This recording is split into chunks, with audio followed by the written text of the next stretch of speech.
Okay, fantastic. I think I will get started then. Thank you so much for attending this webinar. We have some incredible panelists with us today for this conversation, and I can't wait to introduce them to you. First things first, I will acknowledge that I'm moderating this panel from unceded and occupied Musqueam, Squamish, and Tsleil-Waututh territory, also known as Vancouver, BC. This is important to name in order to situate my position and my place on this territory and my position in the colonial state, especially for this conversation, given the history of colonization, occupation, surveillance, and criminalization that Indigenous peoples continue to endure in these lands. My name is Daniella Barreto. My pronouns are she and her. I'm the digital activism coordinator at Amnesty International Canada. I'm an immigrant to this region from Zimbabwe. I am queer and I am a woman. I say this to identify that these identities are subject to disproportionate surveillance and also situating myself within that. So the surveillance, criminalization, and oppression of Black people who are Indigenous to Africa follows similar patterns of white supremacy that is replicated and transformed here in North America. I'm a former organizer with Black Lives Matter Vancouver around anti-Black racism and queer rights, and I have a background in population and public health. The ways Black and Indigenous people have been quantified, labeled, policed, tracked, and killed is an age-old story. While we're here to specifically address the experiences and relationships that Black and Indigenous people have with surveillance, white supremacy, and policing in Canada, we must also name the experiences Muslim people, people of color, refugees, Jewish people, queer communities, sex workers, disabled people, homeless people, and many other folks at the intersections of these identities and more are living under systems of oppression who have interactions with these same structures of policing and surveillance. With present-day movements challenging policing violence and systemic injustice, it's essential to consider how new forms of technological surveillance and criminalization are reconfiguring state and social power. Algorithmic policing and technological surveillance by law enforcement, spy agencies, and large corporate interests have rapidly and quietly expanded in Canada with little public knowledge. Earlier this year, for example, media revealed that the RCMP have been routinely using facial recognition for the past 18 years, most recently contracting Clearview AI's controversial facial recognition services. We also have the scandals of Sidewalk Labs, the Google affiliate, trying to ram through a brand new censor-laden neighborhood in Toronto. This thankfully didn't happen due in large part to the incredible organizing of grassroots groups like Block Sidewalk, asking hard questions about democracy, human rights, and the impacts of surveillance. Another example is the Vancouver-based tech company Hootsuite, recently canceling a $1.5 million deal with ICE in the United States after employees went public decrying the abuse and detentions migrants were facing at the hands of the agency. And there's so many more examples that we don't hear about. Given this threatening landscape of control, we're coming together today to learn more about how technological surveillance and algorithmic policing threaten privacy and civil liberties, how they encode patterns of inequality, and how they reinforce colonial structures. While we can't possibly address everything, and this topic is sometimes crushingly large, we'll tackle what we can today. We also have simultaneous recorded ASL interpretation today, which we're incredibly grateful for. This job, because we're doing it online, does present some different challenges from other kinds of interpretation work. And we're thankful for our interpreters here today to make this important conversation more accessible to more people. And Amnesty International Canada and the BC Civil Liberties Association are thrilled to collaborate on this event. Please feel free to introduce yourselves to each other in the comments and share where you're joining us from, the territories you're joining us from. And now I'd like to invite each of our speakers to just quickly share their names and pronouns and the territories they're from before we get started with questions.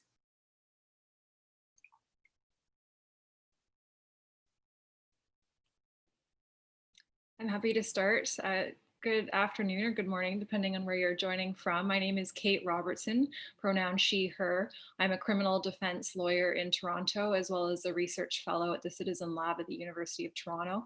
The University of Toronto is on land that for thousands of years has been the traditional land of the Huron-Wendat, the Seneca, and most recently the Mississaugas of the Credit River. And we're grateful to share this home with many Indigenous people from across Turtle Island today. Good afternoon again.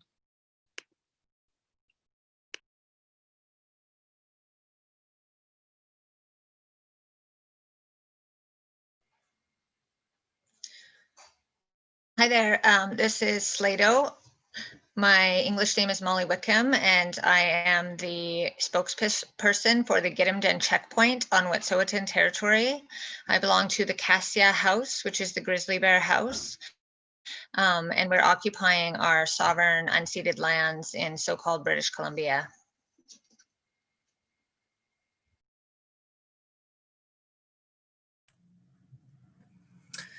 Hi there, my name's Jeff Monaghan, and my pronouns are he, him, and I am zooming in from unceded and unsurrendered Algonquin land, also known as Ottawa.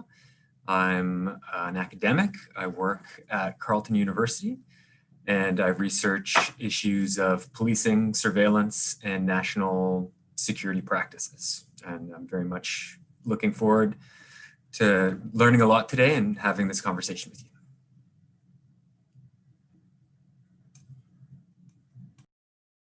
Hi, my name is Chris. I am Harvard Kennedy School Shorenstein Center research fellow, visiting research fellow, and a professor of English. My work concentrates on privacy and surveillance, especially as that affects marginalized communities.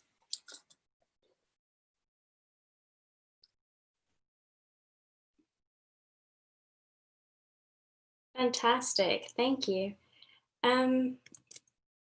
So I'm going to jump right into our first round of questions.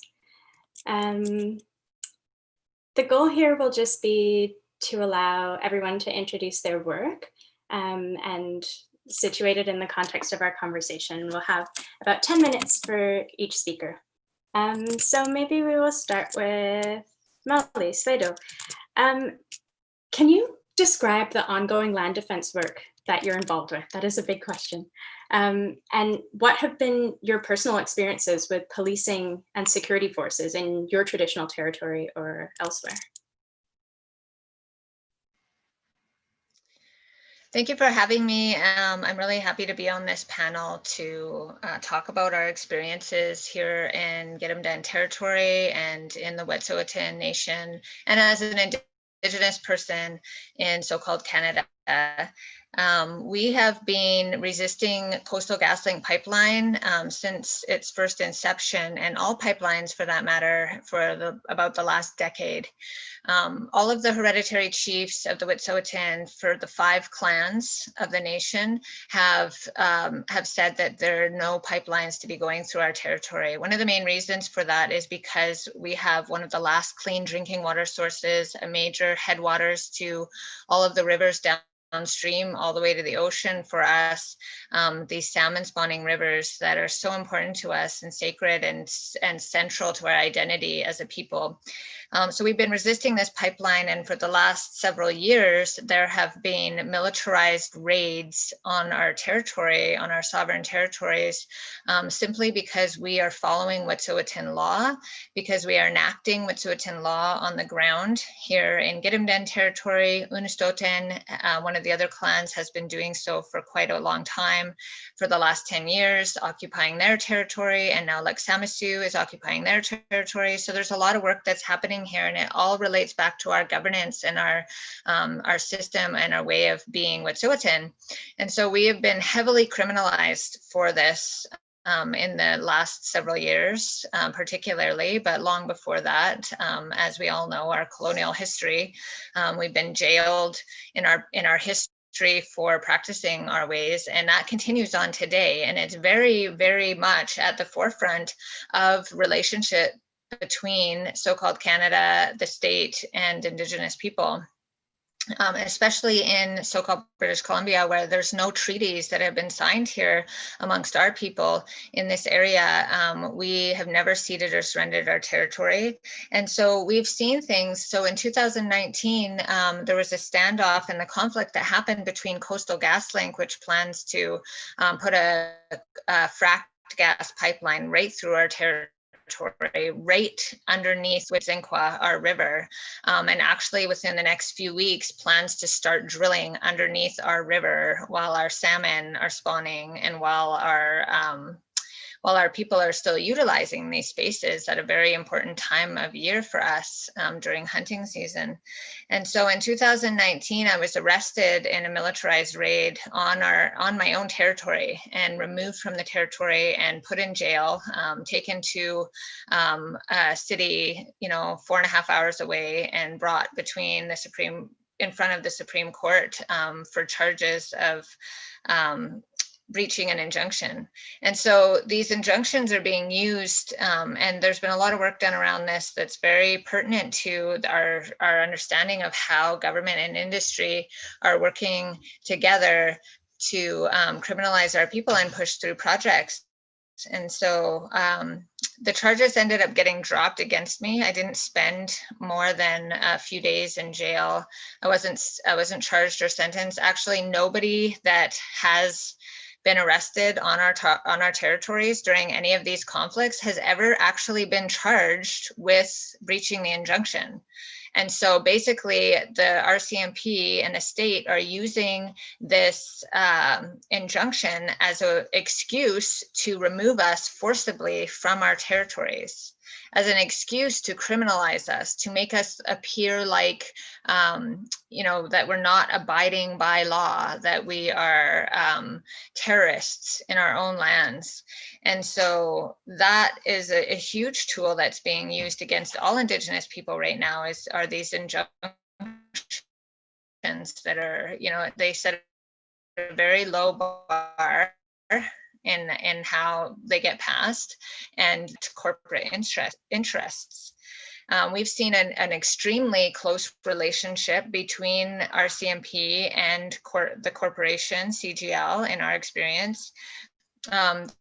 They have direct lines to one another on the ground. And so CGL can call the RCMP up and tell them to arrest somebody.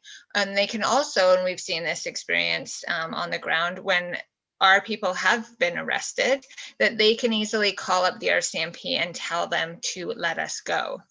And they've done that as well. And so this relationship, although they say that it's separate and the RCMP claim that they're here for everybody's interest, they're illegally occupying our territory, have put their own specialized RCMP on the territory. They're called CIRG, Community Industry Response Group. That's a specialized form of RCMP just to deal with Indigenous resistance to industry.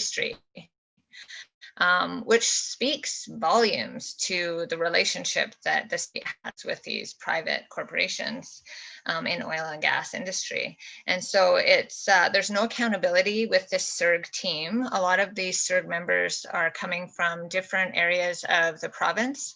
They're being pulled out of the reserves. So we've been told that there's no accountability under the RCMP Act when there's complaints against these people. They don't have the same accountability as other RCMP officers in so-called BC. And so it's led to really severe harassment and surveillance techniques by the RCMP and by private security. In addition to the CIRG team and the CISO office that they have on our territories, this private detachment that they have way out in the middle of the territories, about an hour away from any community, they have this detachment. And they're working very closely with about 5 private security companies that work for CGL. And these companies range from, the local security that you see around that people get hired for privately, to ex-military, ex-RCMP. And so there's about 5 of these security teams that are harassing and surveilling us on a daily basis. We live out on the territory. My family, I have 3 children. We have other families that live out on the territory. We have other families that regularly spend time at Gitdimt'en checkpoint. We have elders that come out to the territory to harvest medicines and practice our traditional ways. And we are regularly and routinely stopped and harassed by the RCMP, stopped and harassed and threatened with arrest by the private security, and filmed at all times. We're filmed during ceremony. We're filmed during hunting and gathering. We're filmed when we are just in our space on our territory. Every time they drive by, they stop in front of Gitdimt'en checkpoint and film. I woken up to them sitting outside my home, out at the top of my driveway. And they claim that they're just doing site familiarization. They claim that they don't know who I am, that they don't, it's really invasive in every aspect of our life on our territory. At one point, they had a huge camera that was parked right outside of our occupation, outside of our community. And so that caught every single person who is coming in and out of the territory. They've set up roadblocks where they stop everybody coming in and out of the territory, and anybody who's a non-project vehicle is reported on our roads and pulled over and identified, and often harassed and given tickets, having their vehicles pulled off the road, left stranded out in the middle of the bush with no vehicle. These things happen on a regular basis, and unless you're in our territory, I don't think anybody can really understand what it feels like to travel through our territories. So they're violating our rights as Indigenous people. We can't go hunting. Yesterday, one of the folks up at Unistoten tried to go hunting, and there was the RCMP, because they heard gunshots during the height of hunting season, where we're trying to gather our food and sustenance, blocked off every intersection with RCMP officers in the whole territory. Wow. For about an hour. And so this happened yesterday. This is what we deal with on a day-to-day basis. This is how we're being forced to live our lives under this extreme oppression by the state and this extreme criminalization by the state. And so this is an ongoing issue that's actively getting worse instead of better, even with human rights complaints, and even with the UN intervening, and all of these things. This continues to happen because we're in the middle of a very rural area where the RCMP have no accountability and can do what they want. Mm-hmm. And so thank you for listening to our experiences today. There's a lot more that I could talk about, but just to give you a sense of what it's like on the ground. Thank you for sharing that. I think, yes, it's a very particular kind of invasion and violation when it comes to being in the spaces that belong to Indigenous peoples.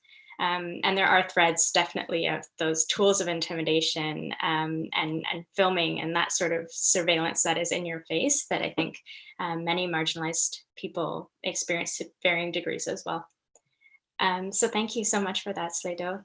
I think we need to pause a little bit so that we can pin ASL interpretation for everyone before we get to our next speaker. But I will say that our next speaker will be Dr. Jeffrey Monaghan, and I will just give us a second. Oh, it's already done. Okay, thank you. So Jeffrey, my question for you is whether you could briefly outline the research you have done. So I'm sure that this connects a lot to what Slido has just talked about. And what led you to investigate the policing of Indigenous peoples, particularly Indigenous land defenders? Yeah, it does it relates very much. Thank you. So my research has been focused on the last 10, 15 years on the dramatic expansion of surveillance and policing that's been produced by the War on Terror. And so some of my research really looks at the fact that so much of the policing that is associated with national security it remains highly racialized and targeting Muslim populations. And part of where my research specifically on policing Indigenous movements comes into that is how, and what I've kind of tried to do is show how the War on Terror has produced this enormous amount of resources, of new technologies, of new bureaucracies, and new techniques of policing and surveillance that kind of spill over and get used in all kinds of regular policing. So the policing of Indigenous movements, and the book I co-wrote with my friend and colleague, Andy Crosby, details how the language, the institutions, the techniques and technologies that have been kind of produced and honed and, kind of intensified over the last 2 decades of the War on Terror are being redirected for good old-fashioned colonial policing. So we, in some ways, track how these kind of infrastructures of national security have dramatically expanded. As Slato was underlining just a couple minutes ago, part of this design that's taken place over the last decade or so is about patching in all kinds of private security. It's about patching in different companies. It's about moving the domestic policing of national security to incorporate essentially all kinds of interests that have to do with extractive capitalism, with getting access to land that, of course, are old in a sense that this is what colonial policing has always been in a settler colonial society.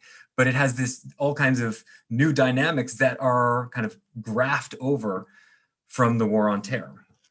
So in this, obviously, you have bureaucratic changes in terms of national security bureaucracies, kind of having all of these different nodes and what they kind of refer to as fusion with all kinds of different organizations, public and private, different departments and agencies, different levels of policing, all kind of being integrated into much more efficient and extensive surveillance machines and criminalization machines. So we go over some of those bureaucracies. We study a little bit around the language of critical infrastructure and these ideas of extremism that get used to justify domestic policing and surveillance practices. And so part of the work that I've done, and part of the work I've done with Andy, is documenting kind of in a little bit of a chronology about how these institutions have really kind of honed these resources and practices to target Indigenous movements. We go over all kinds of examples. We kind of start with the Algonquin of Barrier Lake, who mounted a really, really courageous resistance to incursions into their sovereignty. We document how these policing systems really developed a lot of sophistication around the Northern Gateway pipeline contestations in the early 2010s. This is when a lot of the kind of the resource extraction companies, in particular Enbridge, really took a prominent role in coordinating with the national security agencies and also becoming a venue to input data and surveillance on prominent activists. People either in the media, land defenders, all kinds of organizers were being patched in through private forums and through all kinds of, again, this kind of fusion and integration of all kinds of different agencies that patch in to the national security kind of surveillance apparatus. We then move into Idle No More. Idle No More, of course, was a kind of pivotal point for social movements, and it was a pivotal point for policing agencies, because policing agencies all of a sudden really, in their own words and in their own language, describe how they were kind of caught off guard. And policing organizations at this point, especially in kind of 2015 and 2016, really start to recognize the power of Indigenous movements in being able to really kind of dominate a narrative and a public conversation around decolonization, especially with settler allies, really kind of tuning in. And of course, police agencies then really kind of honed these systems a little bit more. And then we close off our book looking at the struggle that happened in Elsipogtog over fracking, which again represented a couple of notable extensions of the kind of surveillance and policing that we're seeing today. Some really kind of interesting aspects of that conflict was the media and communication work and the language around terrorism and extremism to try and delegitimize the movements and try and delegitimize the land claims and land struggles.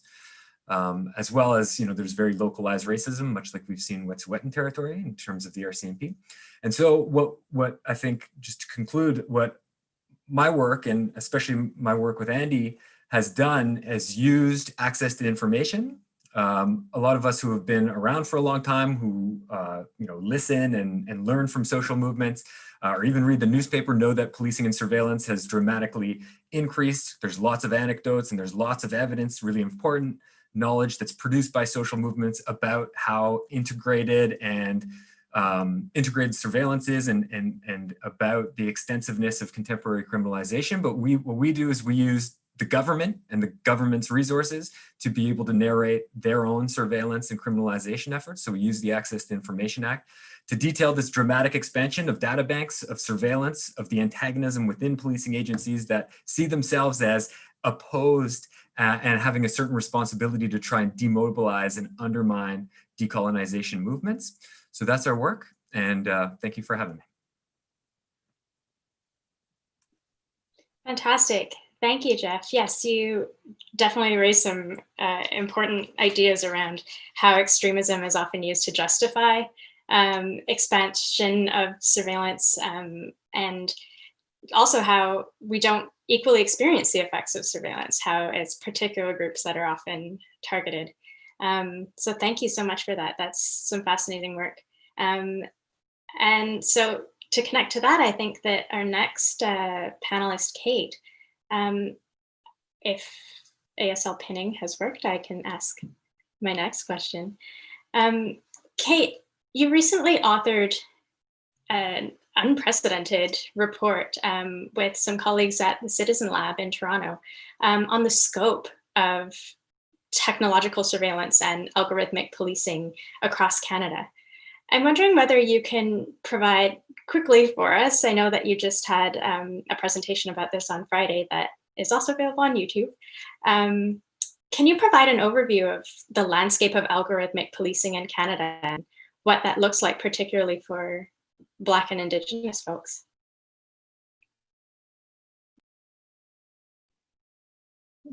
All right, I think I'm unmuted now. Thanks for having me and for that introduction. Just to situate the report you're referring to, within my background, I've been a criminal defense lawyer in Ontario for a number of years now, and a practicing lawyer for the vast majority of my time. The report you're speaking about is a joint publication of the Citizen Lab at the University of Toronto, as well as the U of T's International Human Rights Law program. And it's intending to provide a comprehensive overview and human rights analysis of what we know is happening in Canada with respect to the use of algorithmic policing technology. This is an area that we know has been experimented with in other countries. And so even for myself as an expert within the justice system, I lacked a complete understanding as to what extent these technologies are being put to use in Canada. And what we found in our research and reporting is that they're being used to quite an extent. So generally speaking, it's helpful to understand that there's two general types of algorithmic policing technologies. The first type is referred to as predictive policing. It's generally speaking an attempt to use an algorithm to draw patterns from mass historic data sets, often policing data sets like arrest data and criminal conviction data, in the hopes of predicting future crime that may or may not happen. There's a location-focused predictive policing program that's already in operation in Vancouver, which attempts to predict where and when property crime around the city might happen, and police officers are actually deployed based on those predictions, and they show up in the neighborhoods based on this forecast at a statistical level as to where police may be most effectively deployed. Similarly, a person-focused as opposed to location-focused predictive policing program is the same, except it tries to predict whether certain individuals might be more at risk of involvement with future crime. And that's a very loaded term, the very concept of future crime that might not ever happen. The police service in Saskatchewan currently operates this type of program, and we understand that it's planning to expand the scope of the program in a number of ways. The second type of technology is algorithmic surveillance. This is a type of technology that's controversial because it enables surveillance practices to occur on a massive scale, including unprecedented levels of mass data collection, aggregation, and analysis. Sometimes policing algorithms can make new uses of old data or existing data, for example, integrating a police photo or mugshot database into a new facial recognition system, for example. Other algorithmic surveillance technologies expand the net of state surveillance into public life in new ways, such as within cities, in urban environments, or in online environments in really new ways. So examples of automated or algorithmic surveillance include facial recognition, automated license plate readers, which track the location and de-anonymize cars as they're moving about cities, social media surveillance. There's a number of very new and controversial social media algorithms that police services are using now, as well as social network analysis. And so what we've found is that there's a wide level of uptake of automated surveillance tools by police services in Canada. And also importantly, it's very likely that there's more out there than what we were able to document in our report for a number of reasons.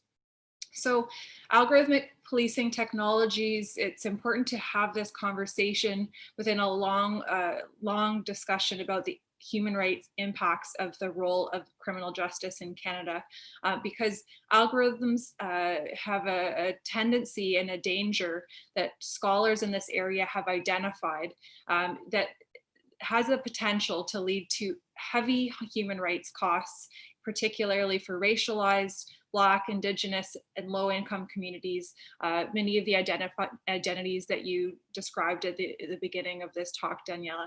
The way that systemic discrimination can be perpetuated through the use of seemingly neutral algorithms shows how layered and insidious systemic and institutional bias really is in our law enforcement and government systems. So we've called for a moratorium in our report on the use of historic data, policing data, criminal justice data, and algorithms because of a problem that's called math washing. And so it's essentially the idea of using seemingly neutral algorithms, which have a scientific veneer of neutrality, but which hide deeply rooted biases, inaccuracies, and legacies of historic discrimination that exist in broken data sets. So if I could give an example, a report that was published from the Ontario Human Rights Commission in August of 2020 showed that Black individuals in Toronto are significantly overrepresented in arrest data or charging data, despite a significant drop in actual rates of conviction within that community, showing what the commission describes as systemic concerns around charging practices in particular. Conviction data sets in Canada should also be considered unfit for use. The weight of criminal charges falls particularly heavy on vulnerable populations, which is something that practitioners in the justice system like myself see every day, day in and day out, particularly for low-income individuals. If I could provide some examples, I once heard our justice system described by someone in a position of power in Ontario as a guilty plea machine. And an interdepartmental government report essentially a team of prosecutors and government officials in 2018 acknowledged for the first time that there's a phenomenon in Canada of false guilty pleas, which is an urgent problem causing systemic wrongful convictions in Canada. And this acknowledgement in 2018 is really a tip of the iceberg type of recognition, because it's important to understand that the vast majority of criminal cases in Canada are actually resolved with guilty pleas and not trials. And if we have a system that's setting individuals up to feel that they cannot fight a charge, and that the easier solution is to plead guilty without there being just cause to do so, that's a massive and systemic problem. And really at nearly every stage of the justice system, the long-term and systemic discrimination experienced by Indigenous and racialized communities heightens their risk of being over-targeted and over-represented in criminal justice data. So if I could give an anecdote, one of the first cases that I ever watched in criminal court unfold involved a single racialized mother who had to testify against her teenage boy. She was a witness for the prosecution, the only witness. And she did so because the only way to make him eligible for an affordable mental health care treatment program was for him to be found guilty of a criminal offense. And that was the only way for her to help her son get mental health care, was to testify against him in a criminal trial. And so this is just sadly a normal event in criminal court. And it's a tragic example of the criminalization of access, low-income access to our mental health care system. So what is the danger when we're using these biased data sets and algorithms? It means that communities that are overrepresented in criminal justice and policing data become hyper-visible through algorithms. And this leads to increased risk of unjustified interventions by law enforcement and attendant social harm. The idea of proactive neighborhood policing, for example, is not a new technique. And research has documented how controversial practices like street checks negatively impacts the physical and mental health of individuals stopped in communities, as well as their ability to pursue education and employment opportunities. These are studies that have shown linkages to street checks and racialized youth in urban cities. Researchers have also documented how these rights violations also cause vicarious harm for the racialized friends and family and neighbors of individuals who are excessively stopped. As another example, the predictive policing program that I referred to in Saskatchewan, it currently seeks to predict which kids are at risk of going missing in the future. And it's raising alarm bells because of the potential for unjustified child welfare interventions. There's a legacy of discriminatory practices, particularly in Indigenous communities, regarding the removal of children from families and their communities. And so this is a huge topic. And so far as I've talked about the impact of algorithms and policing algorithms, I've focused on how overrepresentation in data can lead to unjustified policing interventions caused by broken data. The other discussion to be had, and I think we'll get to this afternoon, is how it really transforms public space and it affects the expressive and associational rights and privacy rights of equality-seeking groups in communities that are subject to disproportionate surveillance. And so we can talk about that later, but I think it's also important to note, just from a bird's eye view of what we found in the report and talked about and seen it happen elsewhere, is that in Canada, we're not as far down this road as other countries have gone. And we've seen large-scale controversial algorithmic policing projects or experiments be defunded and canceled because of lack of effectiveness and human rights risks coming to fruition. Mm-hmm. And so in Canada, there's still time to course correct and focus on justice reform that has more of a promising future. And that's what we were hoping to call attention to in our report. Thanks for hosting this discussion. Great, thank you so much, Kate. I think you have really given people some concrete examples of what surveillance technologies and algorithmic policing looks like, and also made some really important points that I think we're going to get into a lot more. And I think particularly with Chris, our next panelist, about how none of this is new and has a long history. You speak about child apprehension and child welfare and the ways that that's connected to long histories of colonization and abuse through the residential school system and child apprehension that way. And just the ways that technology can exacerbate and perpetuate harms that have happened, continue to happen, for sure. So thank you, Kate. Let's move along to Chris. And my question for you is, in your work, you've coined the term digital redlining and explained the ways that tech can reinforce discrimination, like we've just talked about, this discrimination that has a long history. When it comes to policing and technology used to surveil the public, what does this reinforcement generally look like to you?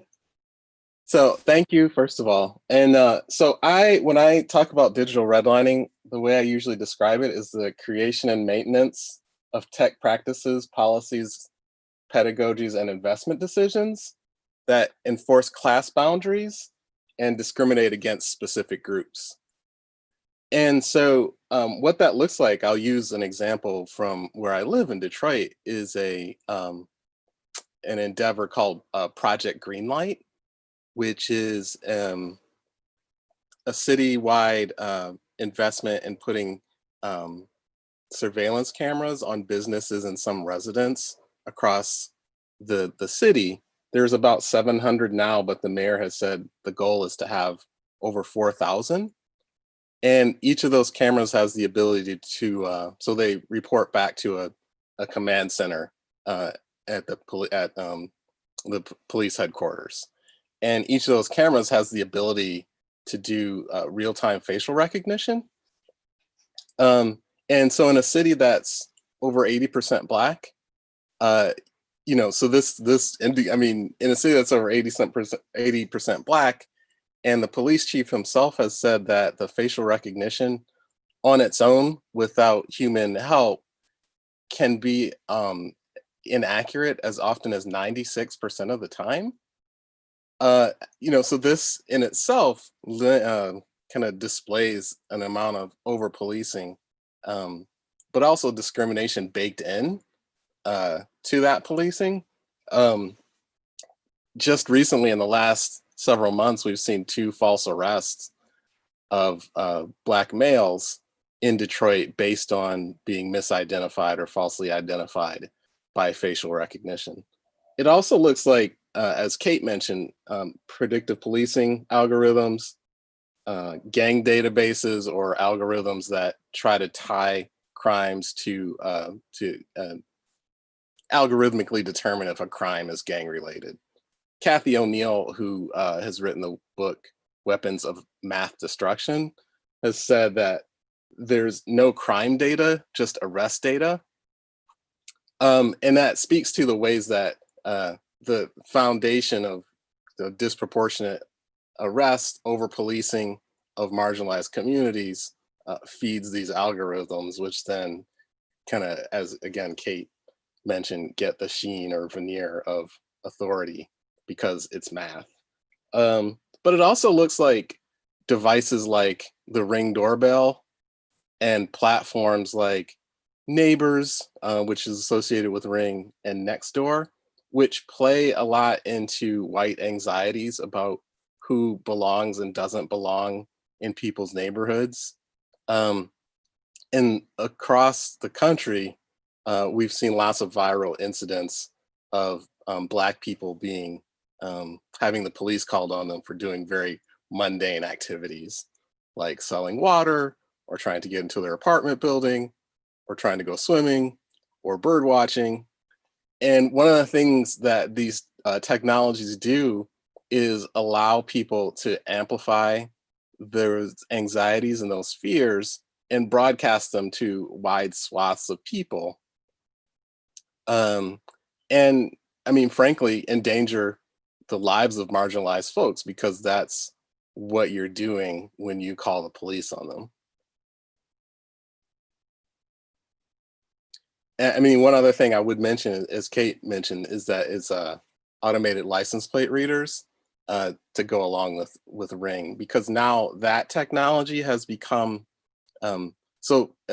police have access to it, but now even homeowners associations and private owners are able to invest in those technologies, and in certain ways even redline their own neighborhoods, like kind of in ways determine who or figure out and track who's coming in and who's going out, and act accordingly to their fears or anxieties about who belongs in their neighborhood.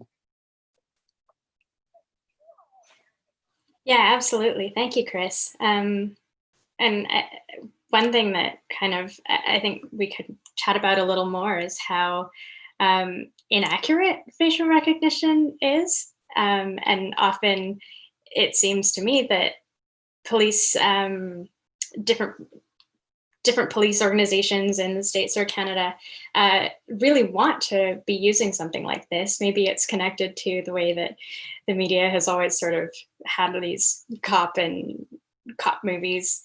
But I think that often people aren't aware of how inaccurate these technologies are. And when you have groups of people who are already disproportionately in contact with the police, those people are also going to be disproportionately affected by facial recognition and misidentified often.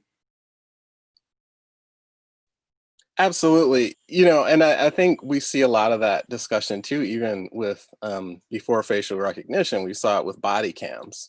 I think there's a lot of, it sort of sounds true to people that more surveillance equals more safety. There's very little research that bears that out.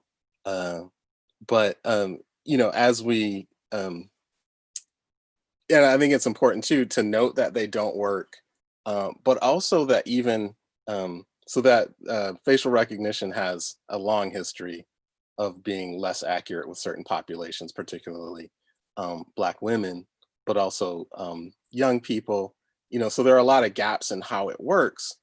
But I do want to mention too that it's important to note that even if it works perfectly, that some of the problems that are baked into it are not going to go away. For sure. Thank you for that. Let's maybe, for a second round of questions, flip back to Molly Slato. And I'm going to ask questions to each panelist that will maybe build on the experiences that everyone has had with surveillance. And in this round, I'd encourage our participants to comment on each other's comments, if that makes sense, but to interact a little bit, because everyone has so much experience and knowledge about this that I think it would be quite beneficial for us to be able to pick up where one speaker has left off. But again, I'll give about 10 minutes for each. So Molly, my kind of larger question to you is, there's no other demographic in Canada that is so broadly monitored from birth as Indigenous people are. From applications for status to membership lists, sharing personal medical information, residency and property laws, and just how many government departments have the ability to share all of this private information about Indigenous people to a degree that I think is actually quite horrifying when you look at it more closely. Plus the sort of ongoing monitoring and policing of Indigenous peoples in this land. What do you think about Canada's claims of being post-colonial and what a limited view exists about what it means to be Indigenous? And here in chatting with my colleague, Anna at Amnesty, who's the Indigenous Rights Advisor, we're sort of thinking specifically about the old pass system and how things don't seem to have changed that much. We're just wondering kind of your thoughts on Canada's fantasy of being post-colonial. Thanks. That actually brings up, when you talk about the pass system, it brings up a scenario this past February where the RCMP had blocked off, the SERG team had blocked off access to our territory at a very significant intersection at 27 kilometer on our territory. And so they weren't allowing anybody through. And this is actually the cause of some human rights complaints from our people and from my husband particularly, because we live at about 65 kilometer. And so we live in behind there, and that's where our occupation of our camp is and some other communities. And so they weren't allowing us through our own territory. They had blocked out the chiefs from their own territory while the raids were going on. And so, yeah, it definitely reminded me of the pass system where we had to get permission from the Indian agent to leave the reserves. And so, again, keeping us off of our territory by law. And so this year they enacted the pass system again. And at one point, an RCMP officer asked me for my status card. And I asked him, I said, how are you determining who is Wet'suwet'en and who is not Wet'suwet'en? And he said, well, can I see your status card? And I said, a status card has nothing to do with what it means to be a Wet'suwet'en person, or who is a Wet'suwet'en person and who isn't a Wet'suwet'en person. Status cards are an enactment of the Indian Act. They're part of the Indian Act that continues to oppress our people. So post-colonial is a really, I feel like everything that the government and the state are doing to us, to our people, is just a different version of the tactics that they used at first contact. What it means to be a Wet'suwet'en person depends on our governance. We have 5 clans, and when we're matrilineal, following our mother's line, that's how we determine if we are a Wet'suwet'en person or not by a status cards that's given to us by the Indian agent, by the Indian Act, that determines whether or not we are Indigenous or we aren't Indigenous. Being Indigenous and being a Wet'suwet'en person means we have access to our clan territories that we're hunting and gathering and practicing and contributing in our feast hall in our governance system. The Supreme Court of Canada recognized that we have never, in the Dalgamukhkestewé decision, that we had never ceded, we had never extinguished our title to our territories. There's precedent around that. And yet we are being treated as if we are not a sovereign nation. And the very fact that they can block us out of our territories using RCMP and SERG, the very fact that they do such heavily surveillance on us, the very fact that they bring in militarized RCMP and raid us every year, it creates this idea and this sense to the rest of society that we aren't a sovereign nation, because you don't do that to another nation state. If you did that to another state or another nation, you would be declaring war on them. So in this era of reconciliation, when Canada claims that they want to rectify and create this better relationship with Indigenous people, they continue to initiate war on us. That's what happens when there's a nation, a sovereign nation, that is attacked in these ways. It's war. And so they're also using that, and I want to point this out because I think it's a really important thing. And a lot of people have talked about what are the actual outcomes and what are the repercussions on the ground about these different systems of surveillance and police tactics. And for us, that means violence against us. All of this surveillance, all of the violence, all of the over-policing, everything that's happening on the ground is telling the Canadian public that we are not our own sovereign state with our own governance system, that we don't have laws to follow, that our laws are inferior, that we are inferior to the Canadian state, which is a tool of genocide, a tool of colonization that continues loud and fiercely in this country and on the ground. They're telling people that, and so it's opening us up to violence in our own communities. It's opening us up to violence from white supremacists, from the company CGL itself, owned by TC Energy. It's opening us up to all of these different oppressive systems that are following Canada's lead and are following the state's lead in how RCMP and CERG are dealing with Wet'suwet'en people on the ground. I think that's it's a really clear indication to everybody else how we should be treated. And especially, we are on the highway of tears, where our women go murdered and are found go missing and are found murdered all the time. And so this is especially dangerous for our Indigenous women and girls and two-spirited people that are living in our territories. That these man camps and the way that the violence is happening to our people from the state in a very, very public way is impacting us. And so in addition to how they're, justifying that through racism, because we are, our governance is not accepted in the courts, even though there's precedent through the Delgamuukw court case and many other court cases that have built on that court case, which has been over 20 years ago. And so they're still just ignoring it as if we aren't a nation, as if we don't have our own laws and our own governance, when we have a very complex law. I've codified our law into a constitution. We have it, codified and written down, but we also live it out on our land.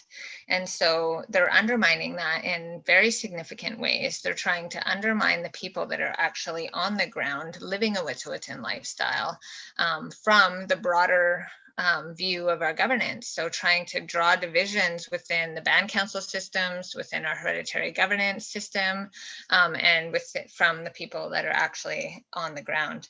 So it's much the same way as, the people have been framed as terrorists. We've been framed as terrorists as well. And that goes against everything that we stand for as Indigenous people. And it's just another tool of ongoing colonization that hasn't gone anywhere. In fact, in this time in our history, it's become much more significant. It's become much more overt. There's just different names for the different tools of colonization that are happening now. But when it all comes down to, when those other things fall apart, is the guns. We saw that in the Indian Wars. We saw that with residential schools. When the policies aren't working anymore, then they bring in the RCMP. They bring in the guns to suppress us.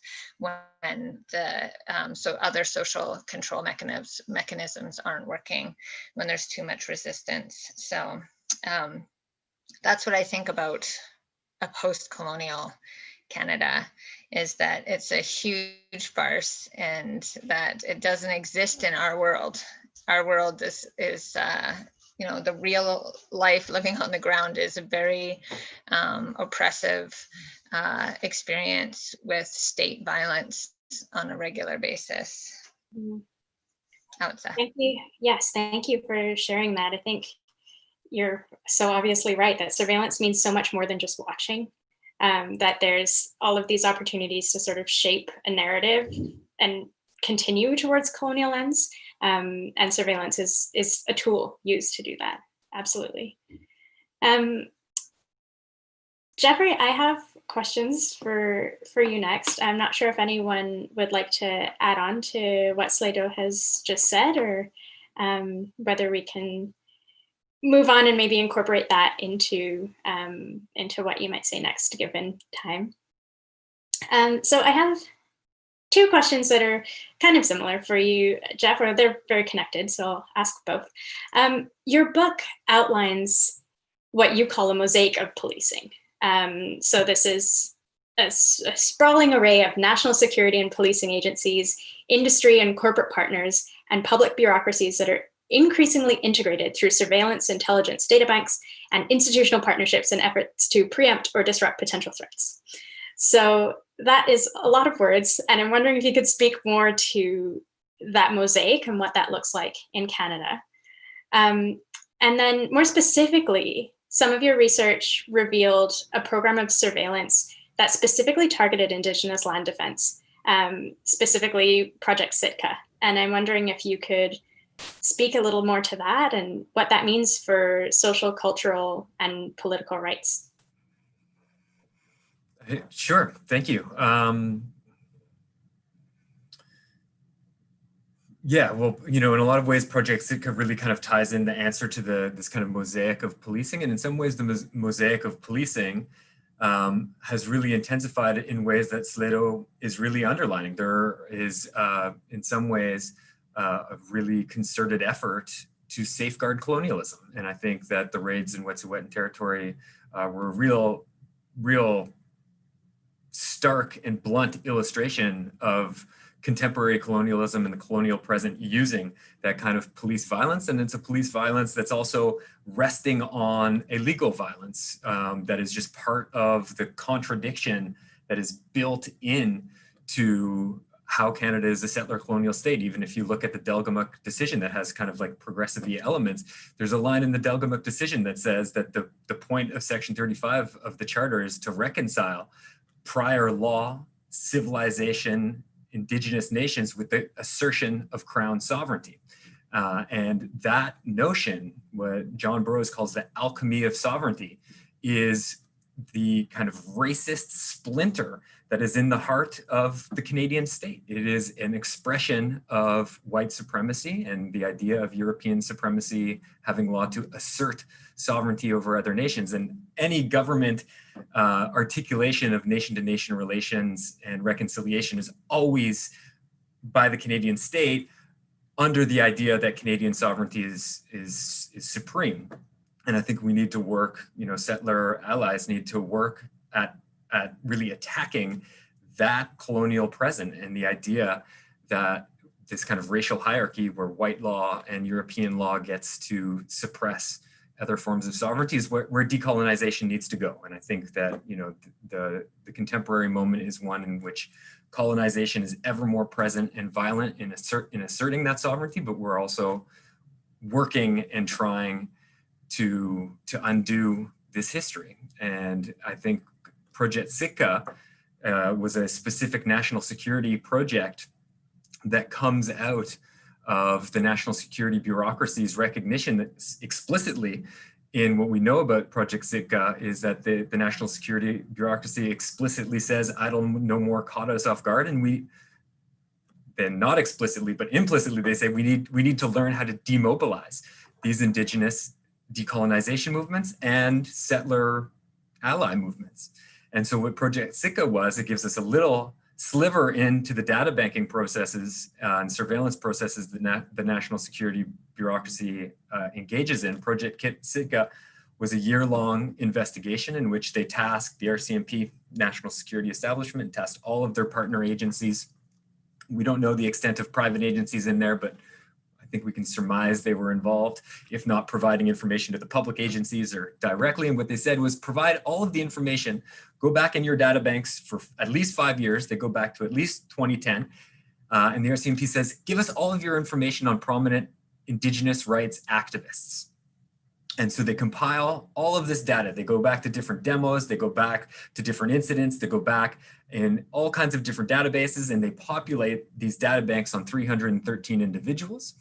They then create this kind of junk science methodology for evaluating risk. It's an actuarial model that gives basically a number that evaluates risk. From higher number means high risk to lower numbers means low risk. And they gather all of this information from people's social media, from police investigations, from all kinds of different forms of reports and different surveillance that happen from everything from Idle No More to missing and murdered Indigenous women demos to protests in particular locations about extraction. They go right back to the Vancouver Olympics in 2010. And so what they do is they produce these profiles on 313 individuals, and they evaluate them based on this risk model for what they call their behaviors, beliefs, and rhetoric. And then they have this scoring system, and they end up, they compute the kind of risk and end up with a certain population that's high risk. And in there you have, all kinds of groups, all kinds of people, a really kind of broad range of individuals. And what Sitka does, we don't know the full implications of Sitka, but what Sitka wanted to do is Sitka wanted to create a database that frontline officers could access and then understand the riskiness of people who are at demonstrations or maybe at speaking events or whatever it happens to be. And what we do know about police culture, and certainly what we know even through public commissions, but definitely what we know from all kinds of knowledge from all kinds of sources, is that police are already highly antagonistic in these situations. And if they get something in their earpiece or on their data console in a car that says that someone's violent or dangerous, this just dramatically increases the likelihood of them engaging in violence. And they already engage in a lot of violence, as our other speakers have kind of underlined, in terms of these different policing practices. So it presents, huge challenges. And again, these practices and Andy and I's work on Sitka has really just been a little bit of a sliver into what police consider just kind of normal everyday practices in terms of surveillance and data banking and conglomerating more and more information on activism.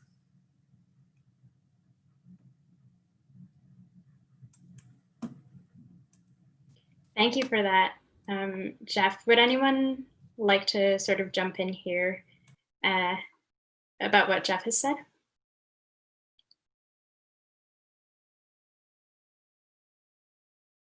Okay, if not, I have things to say. So yes, thank you. I really have appreciated learning about Project Sitka and the ways that sort of targeted surveillance happens.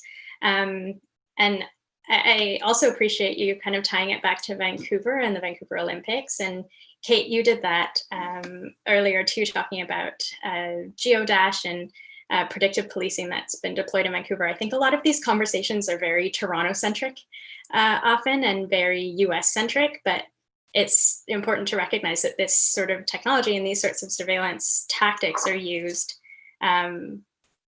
across Canada. And as we've seen, this affects Indigenous people a lot, and also Black folks. I used to organize with Black Lives Matter Vancouver a few years ago, and we found out through the media that we were also being tracked and monitored online by the RCMP. And there's work by a journalist based in Victoria, I think, who works for the Tyee, Brian Carney, who did a lot of looking into sort of what social media monitoring looks like for the RCMP in BC, and sort of revealed the project Wide Awake that Kate also references in the report, where this is a sort of predictive social media monitoring that the RCMP does. And I think it's just interesting, the sort of name choice of that. This is kind of tangential, but I asked some comic book nerds, and that is a project out of the X-Men that sort of has these sentinels go and track down and exterminate mutants. And even if that's not why it was called that, I think that the language we choose and the implications of officer bias and the ways that people think of people who are being surveilled is actually really important. So whether or not that's connected, I think there's a lot to do with when it comes to interacting and choosing to surveil certain groups, the mindsets that you've sort of touched on a bit as well, Jeff, the mindsets of officers and police in general, interacting with certain groups of people. Kate, I'm wondering, to follow up on Project Sitka and the ways that social media surveillance have affected other groups organizing for justice, whether you can connect the overlaps between your research into algorithmic policing, social media monitoring, and police surveillance into the specific ways these impact human rights. And I'm thinking in the context of all of the protests that have been happening lately, what that looks like for us. I was gonna, I knew I'd be touching on these subjects, so I didn't jump in earlier, but I found Jeffrey's work so useful, particularly in early stages as we were doing the research for our report, and so that connectivity between these different spheres of surveillance, the relationship between national security space, urban policing environments, the commercial big data surveillance, techno-capitalism space, they're all connected. And that's sort of a temptation that we've tried to resist in our reporting on algorithmic policing in domestic law enforcement structures, that there's sort of this new and shiny presentation to these tools as somehow they're going to change the game in some demonstrable way, when really we've seen technology rolled out in so many different segments of society, and it really fundamentally lacks newness, whether you're talking about traditional interactions between the role of the government and individuals or other environments. It's a very controversial concept that we can somehow fix these complex historical loaded social problems with an algorithm, when as if the sources of the harm that the law enforcement system is supposedly trying to address are not identified. And we know, like, we're talking about poverty, access to affordable housing. The idea that you could track in Vancouver a property crime through an algorithm, like statisticians have talked about how property crime is notoriously linked to inflation rates, which is a cost of living analysis. And so mental health care, like these are all the sources of the complex problems and the legacies of colonialism that algorithms are being layered onto as some kind of band-aid solution. And so that's why it's been really important to hear the connectivity between these conversations, because it really is not a new issue or human rights danger. And I completely agree with Slato's discussion about this issue of the sort of mirage of a post-colonial society. Within my own sphere in the criminal justice system, the data actually shows that right now in Canada, Indigenous women have never been more overrepresented in our jails. And it's statistically, literally at an all-time high. And when you think about a number like that, it's not, it isn't a number. It has harmful ripple effects that extend in every direction in communities that are harmed by this over-criminalization.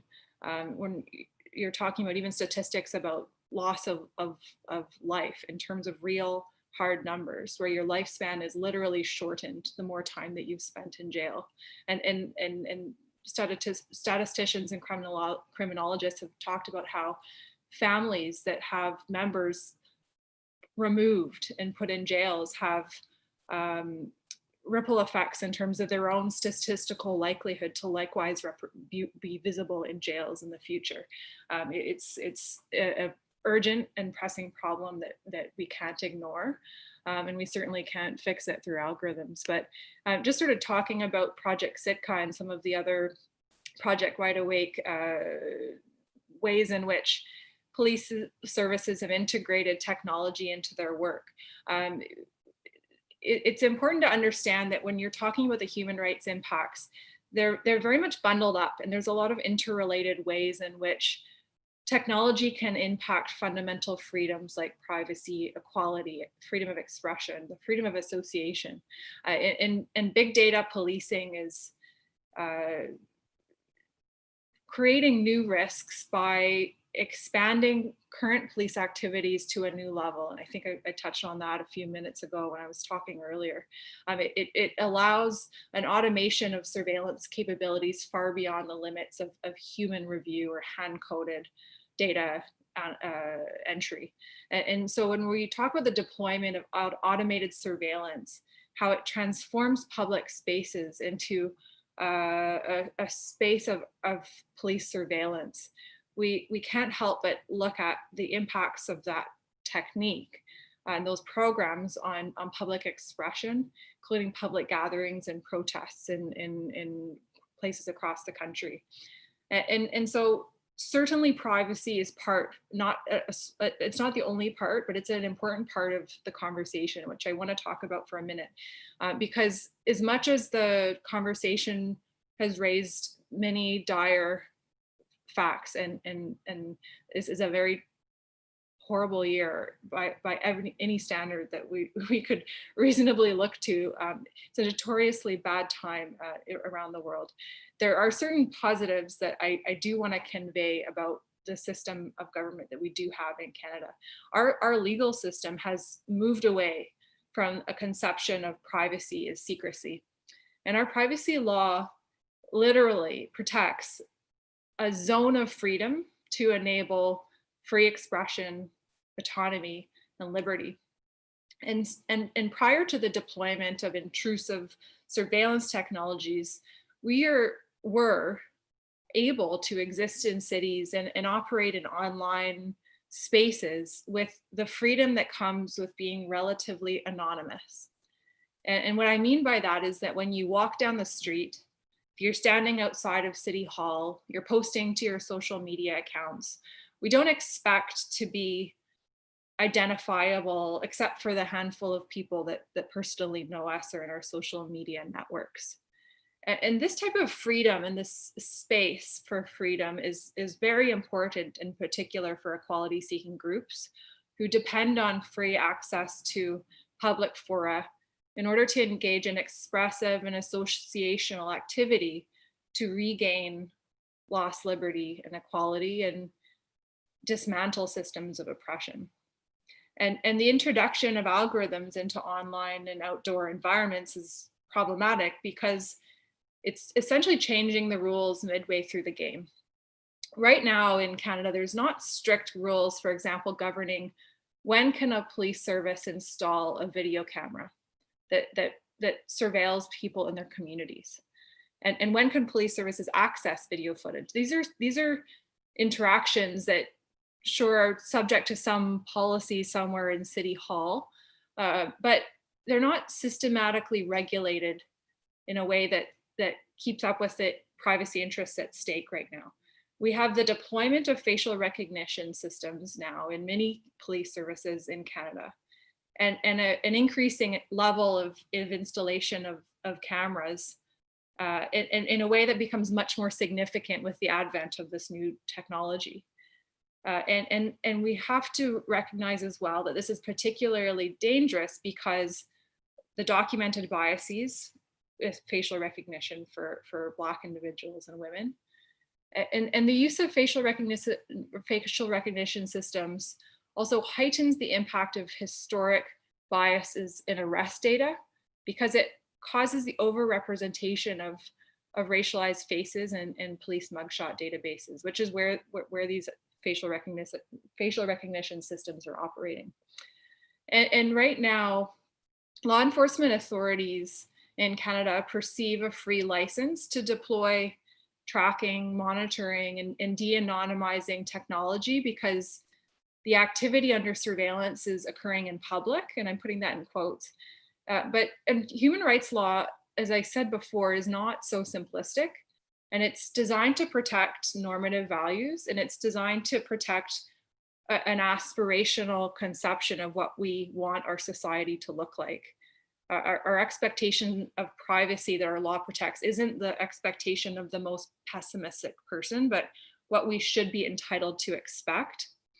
And so we know that non-algorithmic social media surveillance has been used to monitor online activity around events such as racial justice, social movements.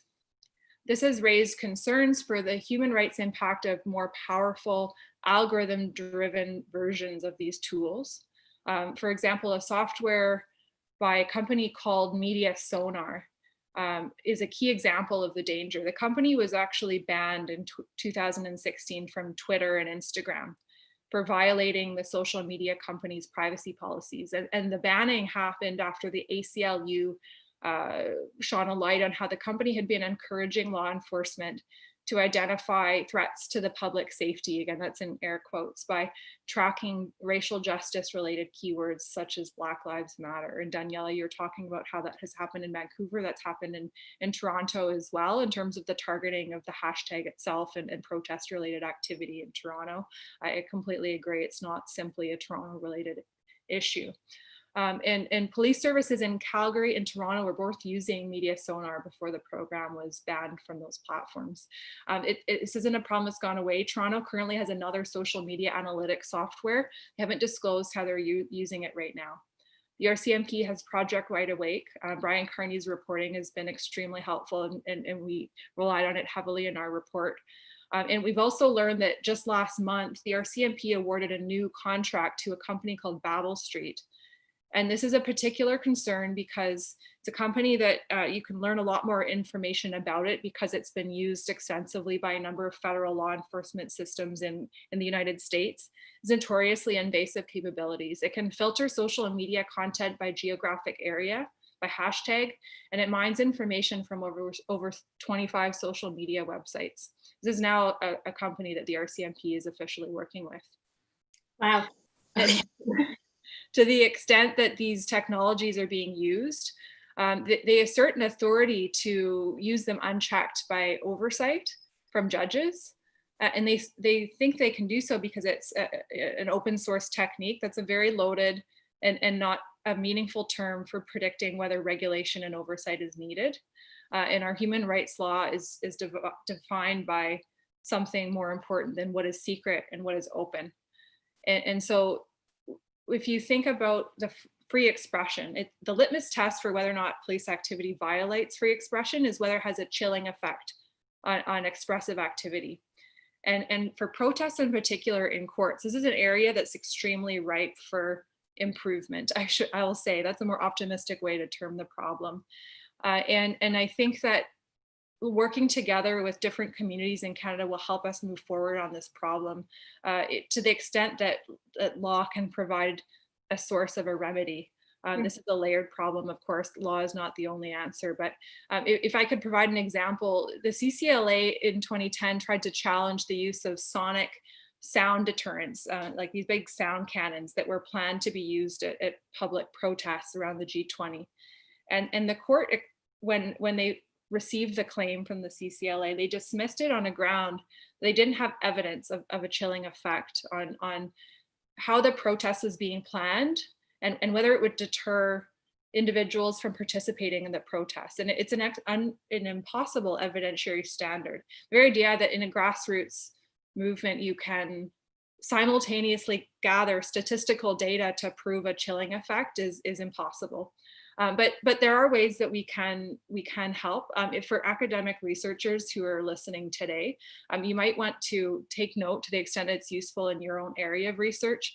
For example, John Penny, who's a colleague of mine at the Citizen Lab, published a 2017 study that documents how internet surveillance has a chilling effect on free speech in online environments. And this is a common sense inference that we all recognize. But the fact that it was available in a study, it was able to be cited by one of the judges of the Supreme Court of Canada in a recent case about the legality of police surveillance online. And so as it stands, we've said in our report that right now, our legal system is practically speaking ill-equipped to provide adequate protection. I'd like to improve that, but for now we've called for mandatory proactive limits on the ability to use intrusive surveillance, particularly when we're talking about protest activity. And we're hoping to see some improvement in the years ahead, working together with many different sources of allies. Great, thank you, Kate.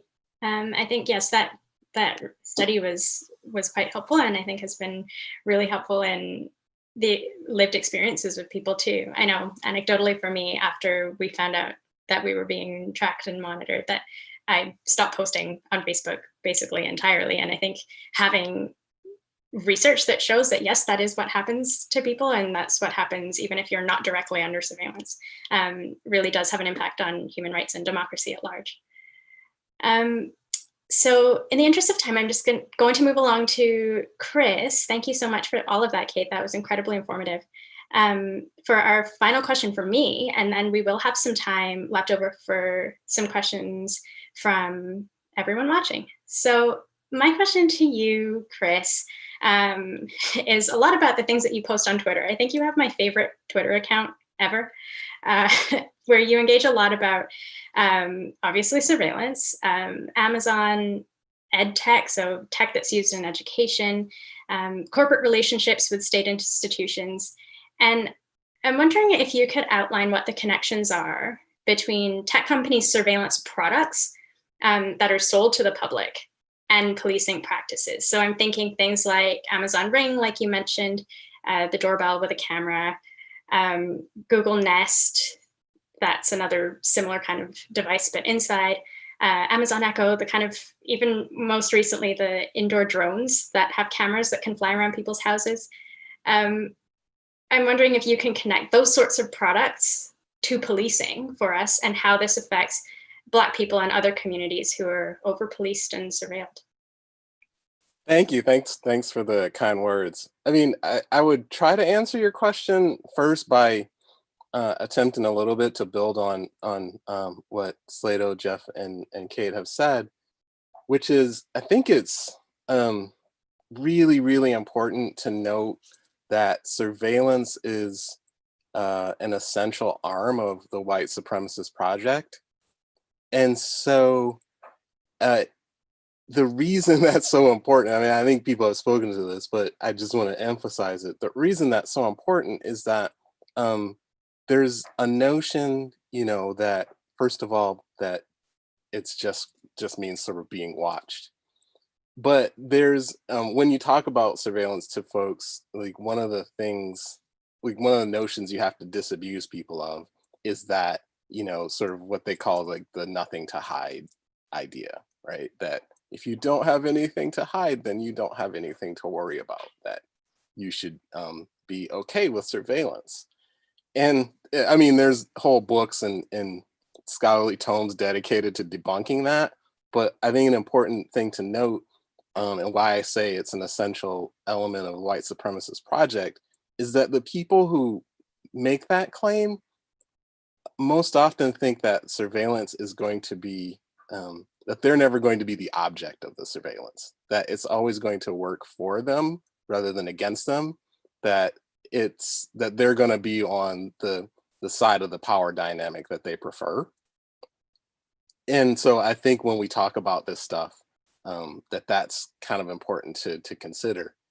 And so to use that to segue into talking about Ring doorbells and Nest thermostats and Apple Watches and all these other things that I think are surveillance, a couple real quick things is that at least in the US, there's so very few limits between so corporations have very few limits on what they're allowed to do in terms of extracting people's data or surveilling them and things like that. And police departments and law enforcement have very little restrictions on being able to go to corporations and buy that information. So in a lot of cases, they don't even have to subpoena it. They can just buy it. And so it's a very convenient for law enforcement end run around what few laws we do have. But I think that the idea that surveillance is always going to work in favor of certain populations is why people are so eager to get a Ring doorbell or use a Nest thermostat or have an Apple Watch or have a drone. As you mentioned, Amazon just launched a drone that can fly around your house and record what's happening, presumably when you're not home. I think that's a big part of the reason people are so feel so free and self-surveilling. But I think as those, well, I'm trying to think of the right way to put this. I think one of the things the last few months have shown a little bit is that more and more people are on the wrong side of that surveillance equation. And when I say wrong side, I mean, I don't think a lot of these technologies, I don't think should be allowed to exist. So everyone's on the wrong side of it. But I think more and more people are starting to see that they are also the object of it rather than the subject. And so Yeah, I think that's an important thing to consider.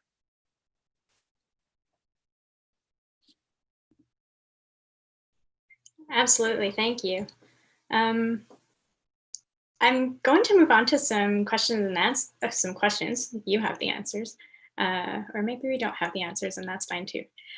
From some of the people watching today. So, and I think Chris, maybe this one you could maybe take a stab at, and others can jump in as well. But the first question I have is, given the need for online activism in light of COVID, how can Black people, Indigenous people, and people of color organize in a way that doesn't endanger them further? So thinking about even us today on Zoom and YouTube, when we have to have these conversations sometimes on platforms that we know can be used for various purposes, how do we organize in a way that's safer?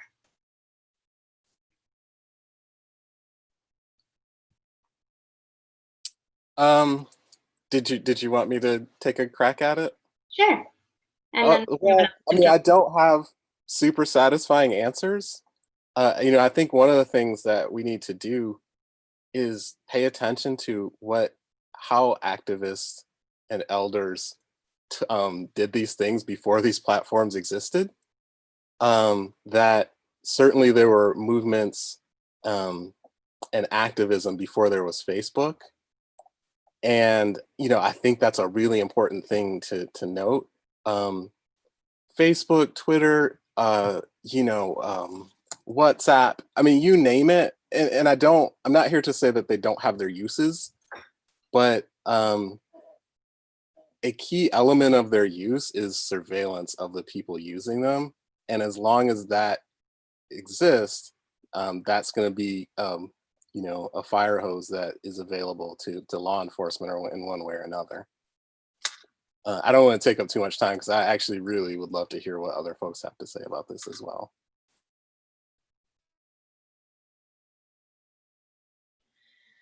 I can offer shed a little bit of light on this, and this is Slato, come from a lot of years of experience and talking to other people that have organized. But the fact is that we cannot rely on social media, on technology to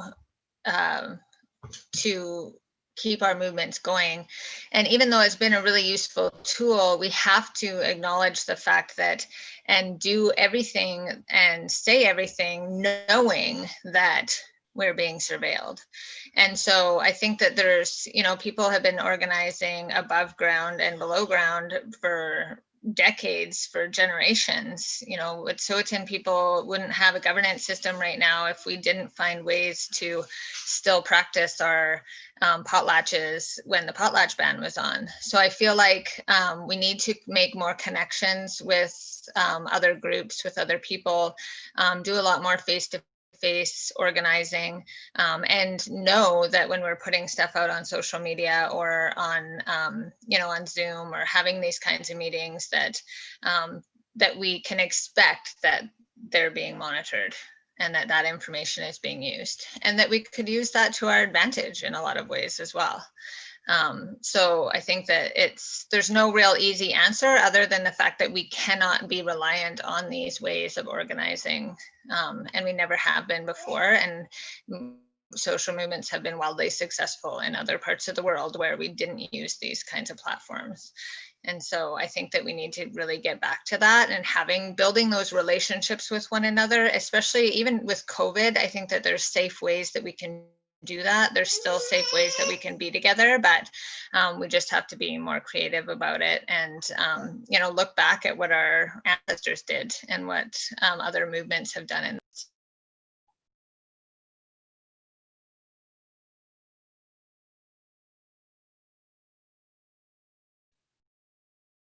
Kate or Jeff, do you have anything you'd like to add to answer that question? It's not like I don't have a tech fix for this, and I completely agree with Slato in that analysis. I mean, I'd really highlight that in terms of the fundamental absence of necessity for this type of surveillance in the first place. I'm not connecting the dots as to the very purpose of projects like Project Wide Awake in the first place, and certainly that's a lived experience for individuals who are the subject of this community level surveillance. But the very idea that there was somehow an interruption needed, as if there is something nefarious to obscure, is certainly a connotation I would resist and reject. And I'm very happy to see that the Black Lives Matter hashtag has been fundamentally overwhelmed now, to the point where I hope that it just is a complete deterrent to the monitoring of it. But generally speaking, I mean, from my perspective within the community, I try to think about ways to enable a system of government where we don't need to obscure our free expression to deter. And so that's what the project that I hope that we can work towards.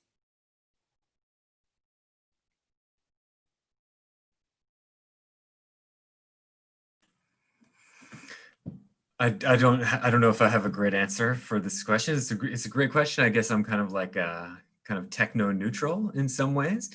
I think that movements and groups and organizers need to make decisions about security and security culture and using technology as best they can. I don't think that we should necessarily not use technology. I think that some technology is important, and it can be a tactic that folks need to decide how and what they want to use. But ultimately, I think that, you know, in the project of, you know, fighting towards decolonization and even engaging in contemporary movements to defund policing, I think that these are fundamentally contentious movements. This means challenging very material interests that are going to be, you know, categorically opposed to the kind of world that we're working towards, and immaterial challenges. I think there are ideological functions in Canada around what Slato's talking about in terms of post-colonialism, multiculturalism, the idea of kind of Canadian centrism that we really need to challenge. And I think there's just so much work to do in that we shouldn't foreclose tactical opportunities to use technology despite its potential to be used against us. Thank you for that. We have a couple more questions. Thank you so much to the BCCLA folks kind of filtering through and sending a couple to me. This next one is, what can settler allies do that would be most helpful to Indigenous movements and activists in resisting automated surveillance or algorithmic policing? So I guess that is kind of a big question, but what ways, and perhaps Slato, you could have the first kind of shot at this question about what would be most helpful in resisting this sort of automated technological surveillance. Thank you. I think that putting a lot of pressure on the fact that this is violating our Indigenous rights, our human rights, you know, even the surveillance that's happening is impacting our ability to hunt, to live as Wet'suwet'en people, especially with you know, Canada and the province of BC having you know, looking at a framework to implement and committing to implement the UNDRIP, which talks about the fact that we can and should be able to practice our culture and our governance system, and that the surveillance that's happening on our territories is preventing us from actually actually practicing our culture and exercising our rights as Indigenous people. So even on that level, in that it's not just our human rights. In addition to that, we have very specific Indigenous rights, and I don't like to draw upon the Indigenous rights that Canada gives us, but to make it a broader, that we have Wet'suwet'en rights and responsibilities to uphold our governance and our laws. And in addition, the government of Canada also has Indigenous rights in the Constitution. And so those are two things that that are being violated right now, that this kind of surveillance and the algorithms, and that people need to put, I think that settler people need to hold their own governments accountable in those ways, and the policing of our people, because these policies are so detrimental, and they come from people, and if they're accepted and if they're not known about and people are unaware of them, then of course they're going to continue on and grow. But I think even just the fact that we're talking about this is a really good indicator that that it's not acceptable, and that we won't, and that legal minds and the people that are in that world and that are doing the research around it can bring it to the forefront and continue to put pressure on the policymakers, allowing these things to happen.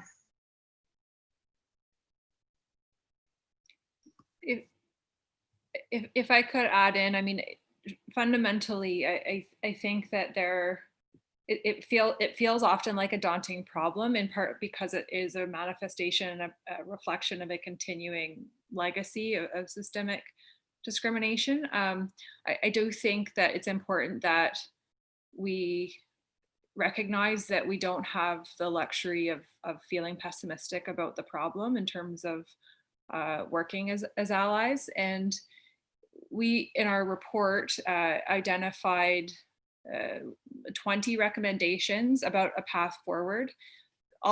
Nearly all of them are for provincial level governments.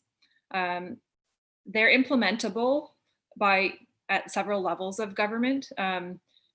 We've called for a number of steps by the federal government. Cities are also responsible for certain police services within their domains. It's a complex landscape, but generally speaking, governments have the power, and the failure to exercise that power right now will perpetuate this problem. And so it is a democratic problem, and we're voters, and we're essential participants in this process. And so we've done our best, because it is a complex environment, to do a paint by number description of if this is what we need to do to move forward. About 7 of those recommendations are urgent priority steps, including moratoriums to be put in place on historic data sets being used in algorithms, and any technology that doesn't meet preconditions for necessity, reliability, and proportionality.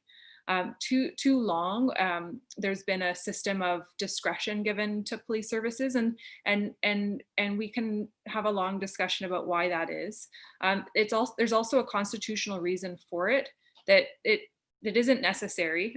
Generally speaking, there's this concept of police independence, and it has a role, but it's not an unlimited form of independence. So generally, governments have been taking a backseat role when it comes to the regulation of police agencies.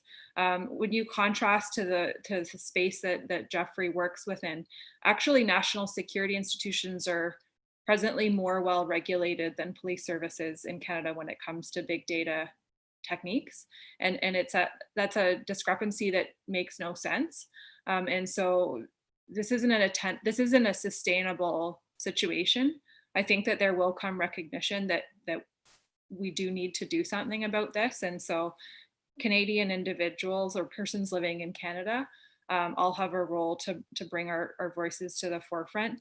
And again, it's not necessarily just the removal of algorithms, it's the fundamental decommissioning of a criminal justice system that thinks that, or concept of a justice system that thinks that we can solve systemic issues relating to mental health care and poverty with criminalization. And so this isn't a problem of what we shouldn't do, it's also a problem of what we should do, and what are other ways to move forward that are more systemically positive and productive in our society. So that's my thought on it. Okay, thank you, Kate. I have another question here that I think could be broadened a little bit. So how do you, our panelists, react to CERB tip lines, or any sort of tip line, I imagine, in Ontario as well? There have been connections to policing tip lines, or us policing each other as a form of sponsored surveillance, and how that relates to preconceptions about economic status and social policing and racialization, etc. So maybe to clarify the question a little more, how you react to, especially during COVID, people seeming to police each other, and how that relates to bigger questions of surveillance and policing.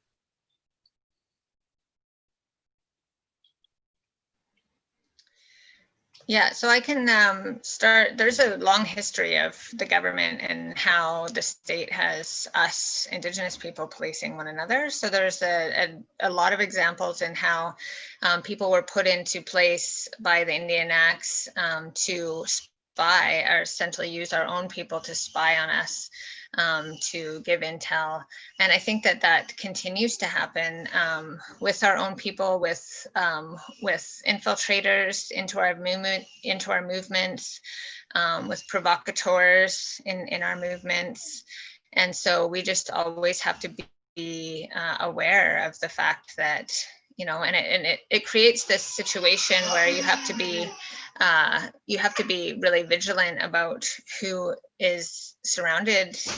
you are surrounded by, and who is in your movements, and also of who, you know, in your own community and your own nation might be providing information to the RCMP and to the state about the work that is being done and the decolonization work. So I think that it's it's something that's continuing on today, and that we have a lot of experience with, and that we would say, you know, we know that because of colonization, so many of our people are, you know, afraid of our own freedom and the oppression that we've experienced, and the unknown of what our freedom would look like. And so it creates this unsafe environment for, you know, people that have been really traumatized.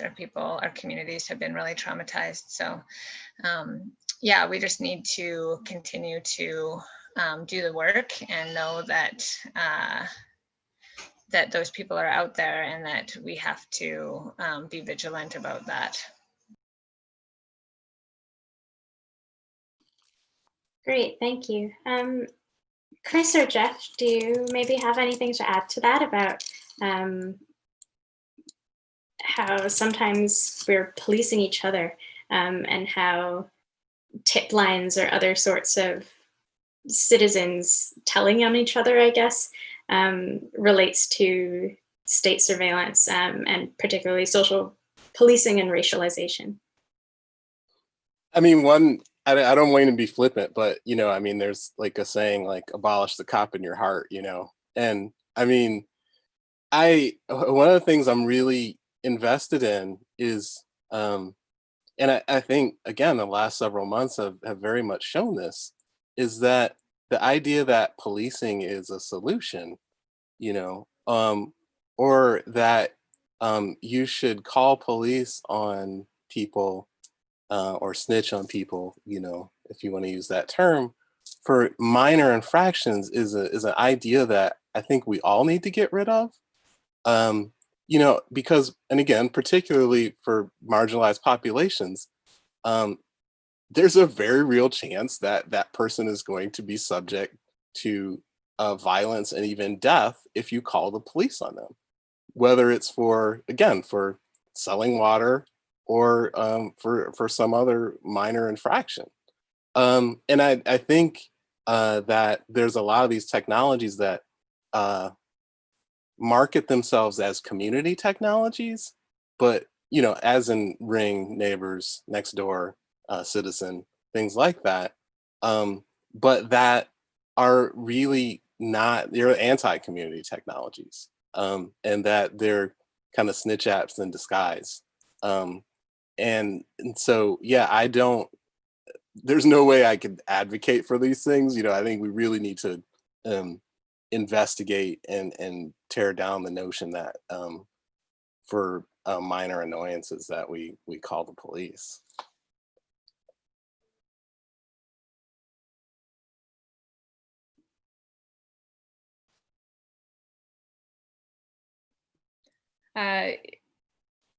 Adding in a somewhat different context to this discussion, the Vancouver Police Department's Geodash program actually attempts to mitigate, like we have a fundamental difference in terms of our level of optimism as compared to the persons in charge of the Vancouver Predictive Policing program as to whether it's possible to even mitigate bias from data sets, but their method of doing so is to only include in their predictive program civilian initiated complaints, so complaint driven occurrences, and from their perspective that removes a source of data, and that it removes the occurrences that are police initiated. We actually hear in the conversation that's happening that this is a bias-laden process, how civilians bring police into communities, and whether they do so at all, whether they have the luxury to not do so, whether they do so for discriminatory reasons. And then even when we get to the arrival of police on scene, so to speak, there's so many different trajectories that can happen with an occurrence, and the discretion that's exercised into whether or not you mediate or charge for the exact same set of facts. There's so many different trajectories of the exercise of police power, and discretion is so inextricably tied to the exercise of police power. And so this is a problem that we tried to call attention to, that really at every step of the way when we're talking about police power and interactions with civilians, we see this legacy of discrimination within society generally kind of seeping into the justice system from the very get-go and onwards. Thank you, Kate. I do have a specific legal question in here that maybe you can try to tackle in a couple of minutes before we end. Now I'm trying to find it, sorry. So do you think, so this is for Kate, do you think the present jurisprudential interpretation of Article 15 is able to capture and redress discrimination from predictive policing programs? If that is too specific, I do have another one, and maybe that one, okay. No, it's a great question, and one that I hope the answer is yes to. The history of Section 15, and just so everyone's aware, that's our right to equality under the Constitution. And it means that we're all supposed to have equal protection and equal treatment by the law, and that includes within the scope of police activities. So it's not just laws and statutes, but also when you interact with police, are you treated equally? I've heard some constitutional scholars describe how it's such a powerful right that it's somehow become a dark horse, or potentially an empty right. So often it's raised in Canadian courts, and its implications are so powerful in terms of the entire criminal justice project, and its disproportionate and discriminatory impact on groups that are protected under equality law. It's everywhere. And so if we accept that Section 15 prohibits discrimination in our justice system, where does that end? And so we've seen progress. There's been recent jurisprudence that has shown in sentencing law how the unavailability of more compassionate exit paths for individuals who are sentenced in criminal court, it removing access to those schemes for disadvantaged communities is a form of discrimination. And so that it's not the end of the story. And I don't have a crystal ball as to where that story will go, but I do think that the jurisprudence is currently dissatisfactory, but it's certainly not over. Fantastic. Thank you for answering that. Sadly, I do think I'm going to have to end our conversation here. I know that this conversation could go on for days and we'd barely even scratch the surface. But I would really love to thank every panelist here today for giving your time and expertise to chat with us. So thank you sincerely for joining us today.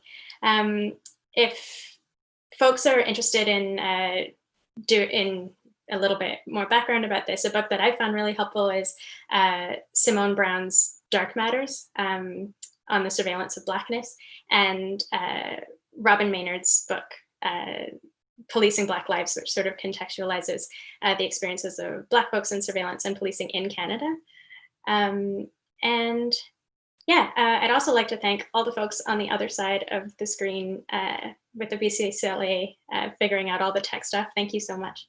But yes, that is all we really have time for today. I hope that you have a good rest of your day, and thank you so much for joining us, everyone.